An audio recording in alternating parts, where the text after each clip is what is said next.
Now, from the area's leader in live local news, this is WYLN News, the area's #1 source of live local news and information in Luzerne, Schuylkill, Carbon, and Columbia counties. WYLN News starts now. Good evening, and thank you for joining us on WYLN News. I'm Preston Endress. Pennsylvania State Police are searching for a suspect in a Hazel Township shooting. According to officials, Eliezer Santana is wanted in connection with a homicide that took place on West 23rd Street in Hazel Township on April 14, 2023. Police say the shooting resulted in the death of 18-year-old Rolando Cepeda. Santana has been charged with criminal homicide and aggravated assault in connection with the incident. 2 other suspects have already been taken into custody and are awaiting trial. Anyone with information regarding Santana's whereabouts is asked to contact the Pennsylvania State Police in Hazleton at 570-459-3890. The Greater Hazleton Chamber of Commerce has announced that Hazleton Mayor Jeff Cassat will be speaking at their January Red Carpet Luncheon. During the event, Mayor Cassat will update the Hazleton business community about the happenings of the previous year as well as future plans for 2025. A question and answer session will follow the presentation.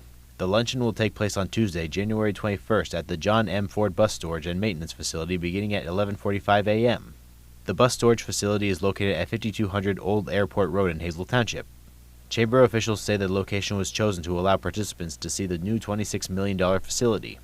The cost to attend is $30 for chamber members and $38 for non-chamber members.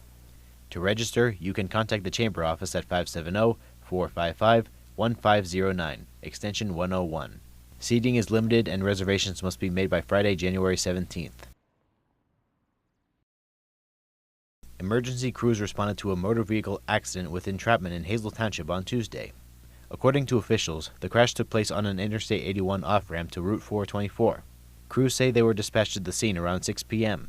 Upon arriving at the scene, crews say the one victim was found trapped in their vehicle. Officials say the patient was injured and semi-responsive. Crews were able to extract the victim from the vehicle and they were transferred into EMS care. The condition of the patient is unknown at this time.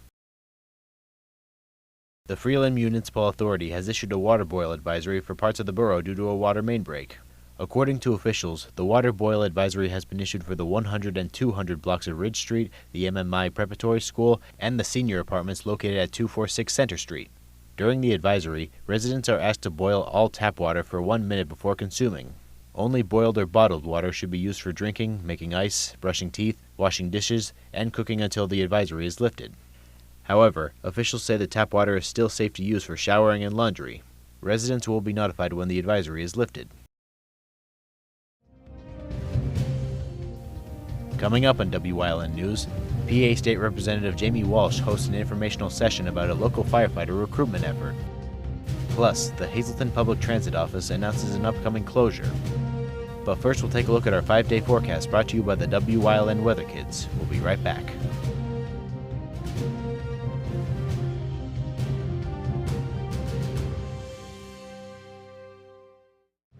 Brought to you by the Lehigh Valley Orthopedic Institute, the region's only nationally ranked hospital. We turn setbacks into comebacks one movement at a time. Learn more at lvhn.org/ortho or 833-LV-ORTHO.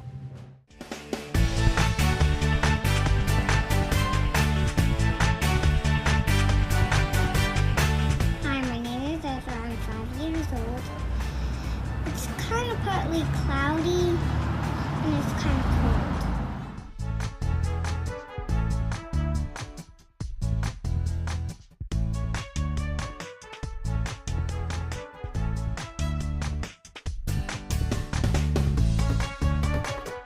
We want your child to be our WYLN Weather Kid.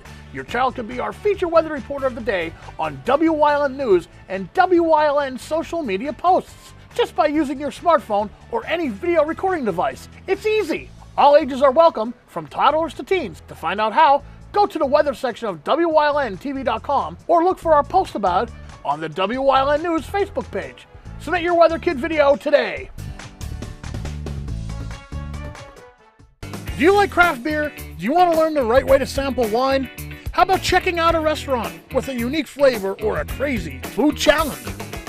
These are just some of the things we are featuring on Wine, Hops, and Road Stops. So, spend some time learning about great wine, great beer, and great food on WYLN TV 35.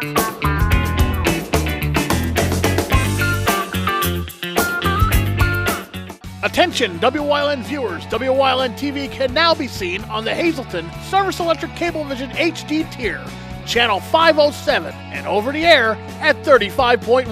WYLN, we're your local network. SJ Kowalski is your Mitsubishi Diamond contractor. They can install a Mitsubishi electric Mr. Slim ductless heating and cooling system. Mr. Slim systems are designed to make any living space in your home inviting. You can have a different temperature control for every room in your home.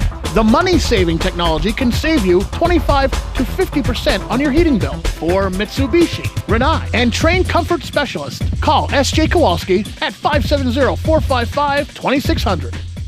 Come shoot at Whitetail Preserve 118 Boulevard Road in Bloomsburg. Their skeet, trap, and sporting clay fields are professionally designed, and all stations are handicap accessible. Whitetail Preserve has resident shooting instructors certified by the NRA in shotgun, rifle, pistol, home safety, and personal protection in the home. Whitetail can also cater any size event, whether it be a private party, corporate event, or wedding. Call 570-384-2314 or 570-790-8969.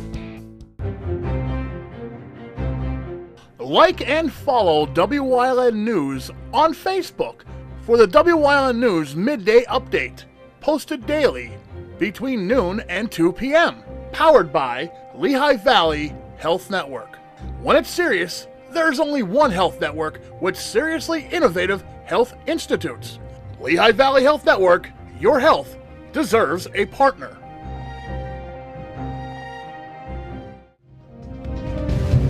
Welcome back to WYLN News. Several local representatives and school administrators traveled to Henlock Creek on Monday to learn about a local firefighter recruitment effort. The meeting was hosted by PA State Representative Jamie Walsh and the Lake Silkworth Volunteer Fire Department. During the event, firefighter Eric France spoke to the group about a fire club he helped start at the Danville Area High School. The club introduces students to the firefighting profession in the hope that they would become volunteers with their local departments, many of which are experiencing critical manpower shortages. Administrators from the Crestwood, Dallas, Greater Nanticoke area, and Lake Lemon school districts were all in attendance. PA State Representatives Dane Watrow, Alec Rincavage, and Tina Pickett also attended the event. The Hazelton Public Transit Office will be closed on Monday, January 20th in observance of Martin Luther King Jr. Day. However, officials say the buses will continue to run as normal. Normal office hours will resume on Tuesday, January 21st. For information regarding the bus schedules, you can visit ridehpt.com. Lehigh Valley Hospital Schuylkill has been recognized as one of Pennsylvania's top rural hospitals. According to officials, the hospital was recently announced as a winner of the 2024 Performance Leadership Award. The award is given by the Chartis Center for Rural Health to recognize top rural hospitals for quality, outcomes, and patient perspective. According to a press release, Lehigh Valley Hospital Schuylkill was one of 16 rural hospitals in Pennsylvania to receive the award. The hospital was also the only regional hospital recognized. WYLN is bringing Hazelton area basketball into your living room this season. You can catch the Hazelton area boys basketball team on Tuesday, January 21st as they take on the Crestwood Comets at 7 p.m. Or you can catch the Hazelton area girls basketball team on Thursday, January 23rd at 7 p.m. as they face the Wilkes-Barre Wolfpack. Watch the games live on WYLN or watch them anytime on the WYLN TV 35 YouTube channel. Coming up on Shenandoah's News Choice, Chris Fulmer leads us down the path through history with Sunbury Part 3. Plus, we learned about the free valet service offered at Lehigh Valley Hospital Hazelton on this week's Wellness Wednesday. And stay right here on WYLN. We'll be right back.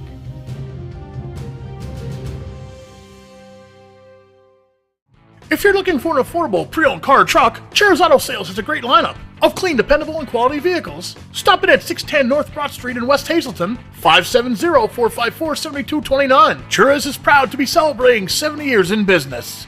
WYLN TV 35 is expanding and is on the hunt for a dynamic salesperson to join our vibrant team. If you've got the passion and the drive, we want to hear from you. Send your resume to the email displayed on your screen. Don't miss this great opportunity.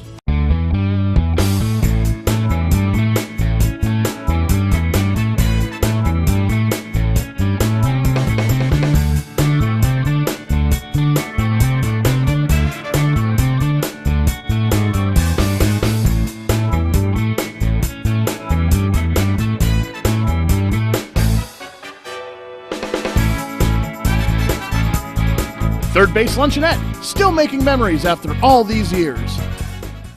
Hey, did you know WYLN posts news stories and other bonus content on social media all week long?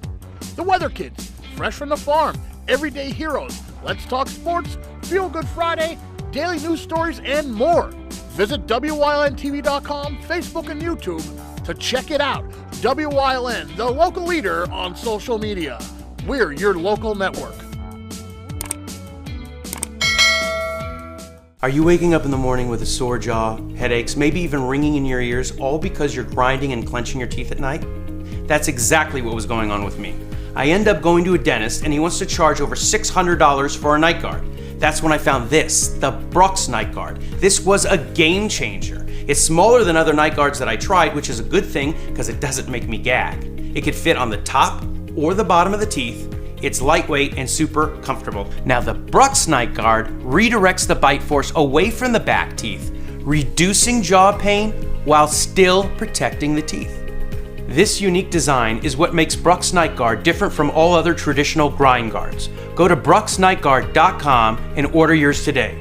Your teeth will thank you for it in the morning. Go to bruxnightguard.com and use the promo code to activate your special TV offer. That's bruxnightguard.com. Order today and take advantage of this special TV offer. Your teeth will thank you for it in the morning.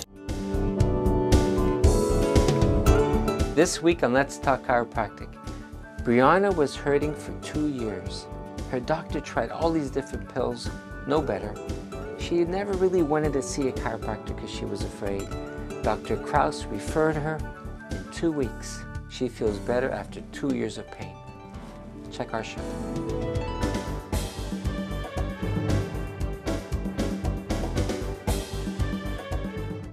A Path Through History is sponsored by the Old Jail Museum, 128 West Broad Street in Jim Thorpe. Call 570-325-5259 or visit them online at theoldjailmuseum.com.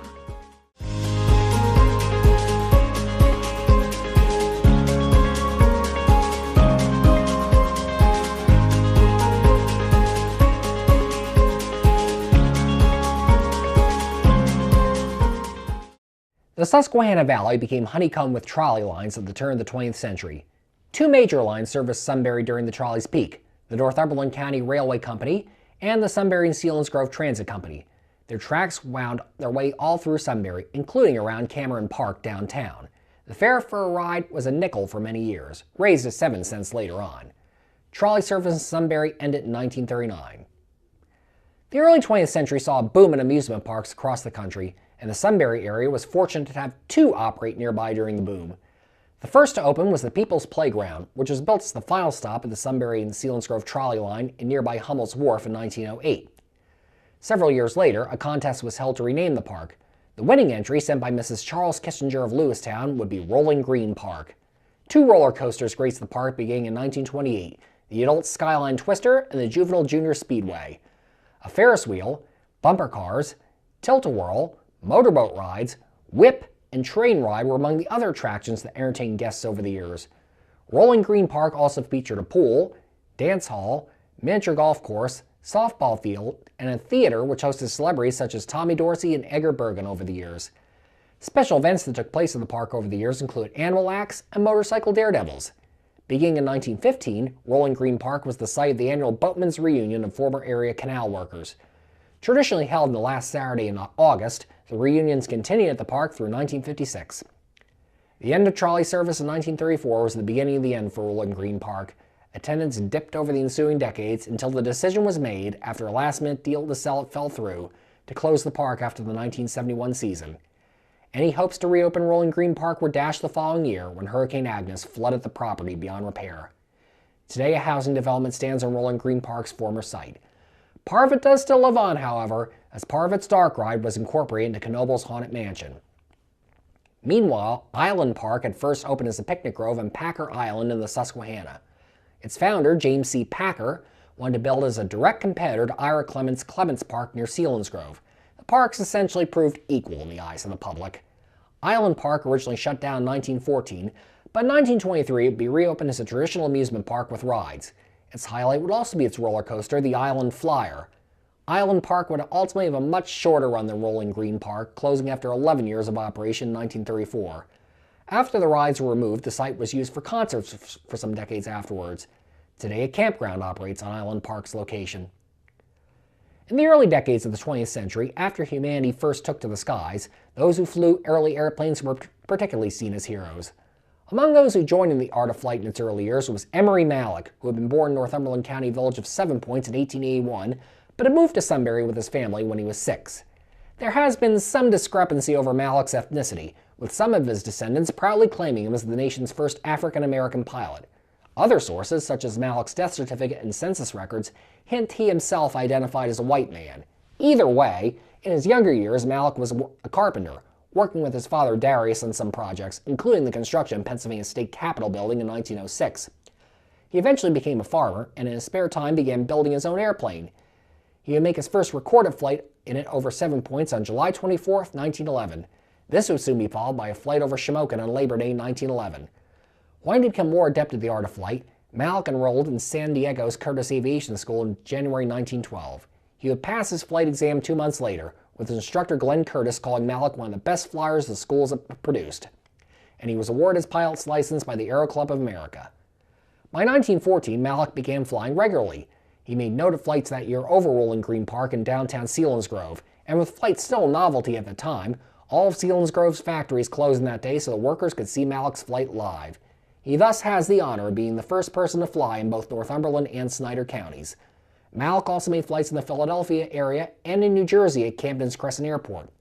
It was there on March 4, 1928 that his skill behind the stick would come in handy when his plane's engine died in midair with 2 passengers on board behind him. Malek was able to successfully bank the plane around while stalled and successfully land it without hitting any cars or onlookers below, with only minor injuries to his passengers. His luck would run out 2 months later, however, when he crashed at Woodbury, New Jersey. This time his passenger was killed and Malek suffered serious injuries, including to his vision, which resulted in the revocation of his pilot's license. He had logged nearly 3,000 hours of air travel by then. Emery Malek died in 1959 and today rests in Northumberland County's Wolf's Crossroads Cemetery. Others would soon follow Malek into the skies over Sunbury. Transcontinental air mail service had begun by 1920, and the stretch of skies between Sunbury and Bellefonte was disparagingly known as Hell's Stretch by pilots. Then in 1920, pilot E.M. Allison was forced to land on an island in the Susquehanna due to foggy weather. The farmer who owned the land told him that he was the second pilot to make an emergency landing there within the previous few weeks. Once word of this got out, the Department of Commerce determined the island would be the perfect site for an emergency landing field in the transcontinental route. It was located between 2 major stops in the line. Thus, Sunbury Airport was built in the island, and an aviation beacon was built on nearby Mile Hill to guide any pilots there. The most notable pilot to land at the airport was Amelia Earhart, who touched down September 16, 1929. The famed aviatress was flying from New York to Kansas City with her mother when a storm forced her to make a landing on the island. The Earharts waited at the Hotel Edison in Sunbury for the storm to clear, having lunch before continuing on their way. By the 1910s, motion pictures had taken off as a major entertainment medium, and for those who went to the theater in Sunbury, they had a chance to see a familiar face on the screen at times. Rosetta Dewart Bryce was born in Sunbury in 1888, the granddaughter of former U.S. Representative William Lewis Dewart. Her family eventually moved to Washington, D.C., where she would begin acting under the stage name Betty Bryce. She greatly enjoyed performing even from a young age, so much so that she broke off an engagement to her original fiancé, Horace Hurlbut, when he refused to support her career. By 1913, Bryce decided she wanted to get into the new motion picture industry. While on tour in Philadelphia, she presented herself at that city's Lubin Film Company for an interview. She was promptly hired, and her first role would be in the Civil War drama The Price of Victory. From this very first film, Bryce got to show off the athleticism that would be her trademark, as the script called for the film's heroine to dive into a river, blow up a bridge, and die from the falling timbers. More roles soon followed, and soon Bryce had a film career going, for which you would remark, "I dare say I will never fail to feel that little thrill that comes when I see myself on the screen." When Lubin folded in 1916, Bryce and her second husband, director Jack Pratt, moved out to Hollywood to continue making films. Among her titles over the next decade would be Michael Strogoff, A Man's Making, The Gods of Fate, and Humility. Bryce's final screen appearance would be in 1924's Beau Brummel, after which she stepped away from acting for reasons not wholly clear to this day. She died of heart disease in 1935 at age 46.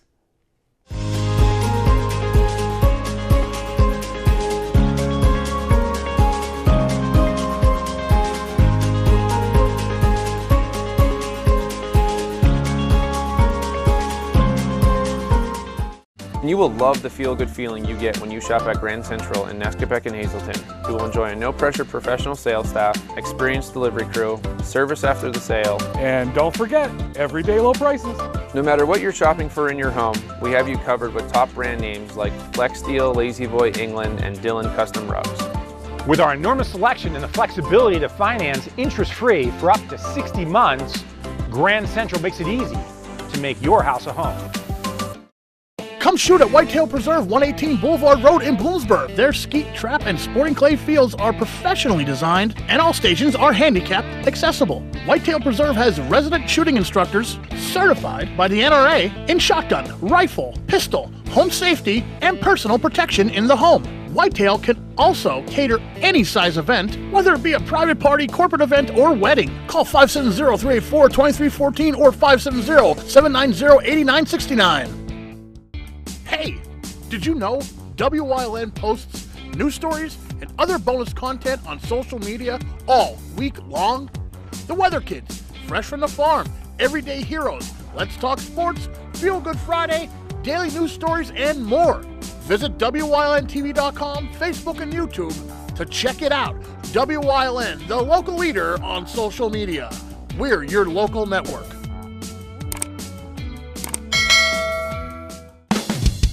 PPW Nation, get ready for the best of PPW Season 2. Join Paul Bowe, E. Julius Kuiper, Alexander Bravado, Tom Mitchell, and Alex Watt as we take you down memory lane and relive some of the best PPW matches of all time. Saturdays at 5 p.m., Sundays at 10 p.m., only on WYLN.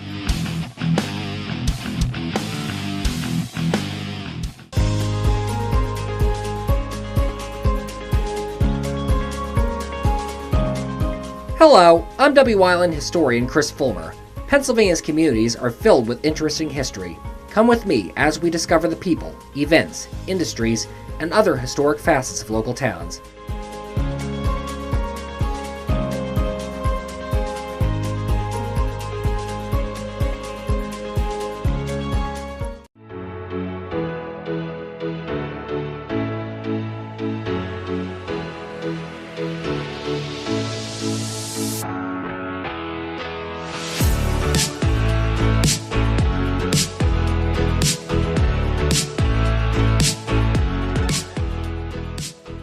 Hi, welcome to Wellness Wednesday. I'm Lisa Marie, and today we are going to talk about a service that we provide here at the hospital that some of you may know or may not know that we have. And today I am with our Vice President of Operations, Ray Bernardi. Welcome, Ray.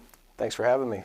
So, Ray, we provide free valet services for our patients and their families here at the hospital and the Cancer Center.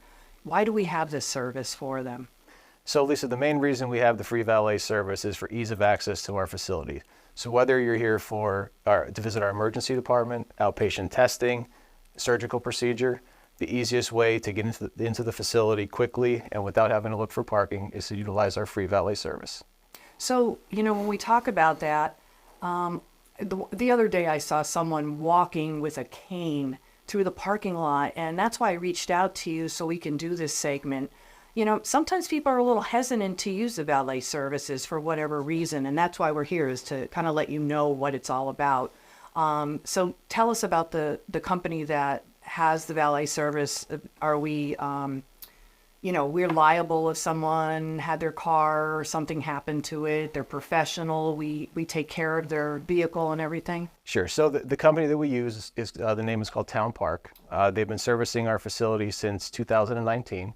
They're a nationwide company. They service hospitals, hotels, and healthcare systems throughout the country. All of their valets are professionally trained.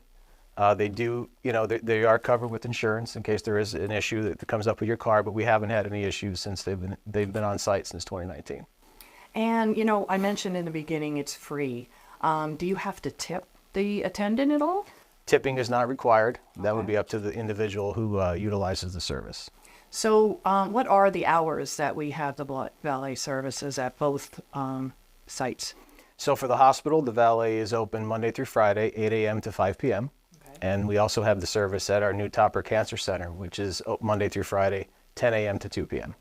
And what if, or I'm visiting with someone and it's after valet services, but they've parked my car. What do I do? How do I get my car? So there's no need to worry if your stay is longer than expected. Our valets will coordinate with LVHN security team. They will get your keys and they will let you know where your vehicle is parked on our campus. Oh, okay. So is there anything else you feel our audience should know about the service that we provide? So the valet service, like you mentioned, sometimes is underutilized. We'd love to see people pull up to the front of the building. The valet will greet them. They'll gather some information along with their keys, and you're free to go into the building as quickly as possible, especially if you're having trouble ambulating. When you pull up to the building, the valet can help assist, get a wheelchair, or they can contact a patient transporter for your convenience. I mean, that's a great service that we have. So you're right, it's underutilized. You now know we have this service, or you're more familiar with the service if you already know we have it. Thank you so much for watching Wellness Wednesday.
You're watching WYLN TV 35,